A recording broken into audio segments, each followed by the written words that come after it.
All right, we will turn back to one of our top stories for the press review now. That's France seeing another day of national strikes across the country. Hundreds of thousands protesting the pension reforms, which will see the retirement age raised from 62 to 64. And then the use of the controversial Article 49.3, which saw it pushed through without a vote.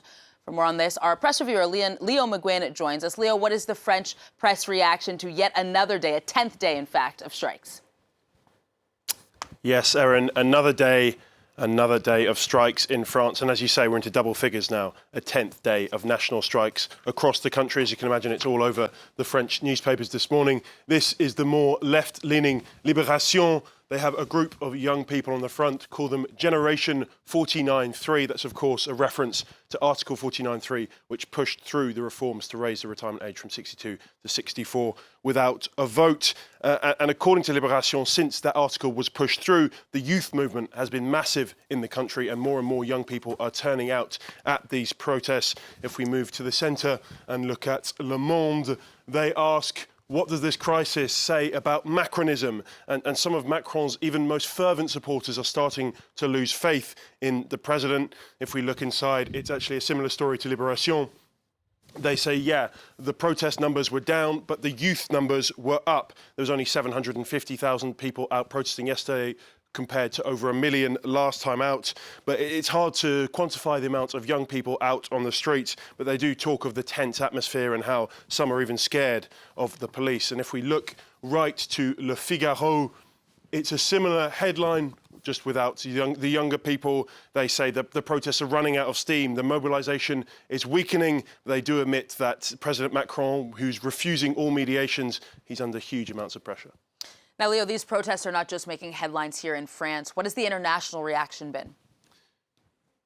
Yeah, if we look at the New York Times, they have this. They say France is caught in a tense impasse. They focus on how the protests have taken on a more violent edge in the past few weeks. With Macron, he's in a difficult position of trying to smooth things over, also trying to push forward with these pension reforms. If we look at the Financial Times, actually makes the front page here, you can see a protester amongst the tear gas. Inside, they have an opinion piece about Laurent Berger, who is, of course, the Secretary General of the CFDT, one of the biggest unions here in France. And according to Financial Times, he is the key man to stopping this crisis. He's actually had a friendship or a relationship with President Emmanuel Macron for over 10 years now, a relationship that's cooled off over the past few years. But according to this piece, if Macron has any chance of returning the country to order, that relationship needs to be reignited.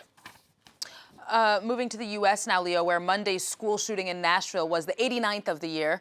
Let's, Leo, have the U.S. papers responded to the latest in a long list of tragedies.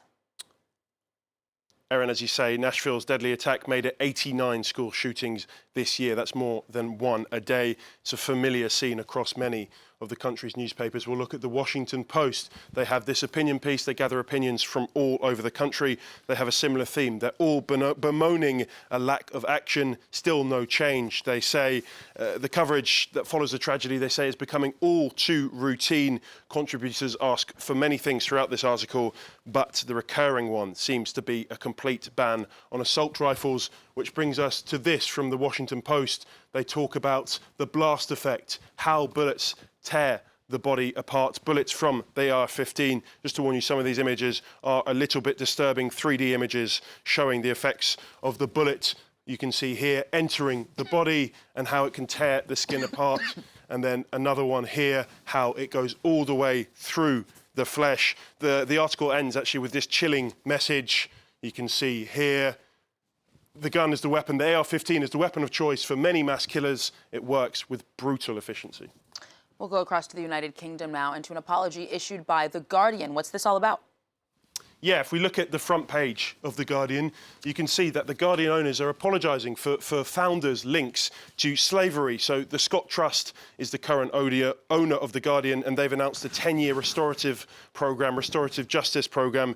They commissioned research in 2020, which found that Guardian founder John Edward Taylor and at least 9 of his 11 funders when he founded The Guardian had links to slavery through the textile industry. The research found that Taylor had links to plantations off the coast of Georgia and South South Carolina, and also one of his main funders, George Phillips, owned a plantation and actually tried to gain compensation from the British government, as well as apologising for this. They've also apologised for early editorial positions that supported the cotton industry and therefore slavery as a whole. And the Scott Trust has said that it's expected to invest more than 11 million euros in this programme, with millions dedicated specifically to descendant communities linked to the founders of The Guardian. We'll change pace now, Leo. People might soon have the chance to eat some 3,000-year-old meat. It doesn't sound too appetizing, at least not to me. Tell us more about it. If you put it like that, it doesn't sound too appetising, no. But this is the news that an Australian firm, as we can see here in the Times, they've managed to unbelievably make a mammoth meatball. Basically, the whole aim of this project is to demonstrate the potential of meat grown from cells and stopping animals from being slaughtered. There are companies working on replacements for conventional meat, such as pork and beef and chicken. But this company, Val, who made the mammoth meatball, they want to try more unconventional meats. The way they recreated it is look, it's a bit too complicated for me to quite understand, but I'll try and tell you about it. They essentially took the DNA sequence from a mammoth, filled in the gaps using elephant DNA. No one yet has tasted this mammoth meatball, so I can't quite tell you what it tastes like, Erin. I wouldn't be against tasting it, and I don't think it could be much worse than what we have in the canteen here. So. I'll let you try that out, Leo, because I certainly will not. Leo McGuinn with the Press Review. Thank you very much.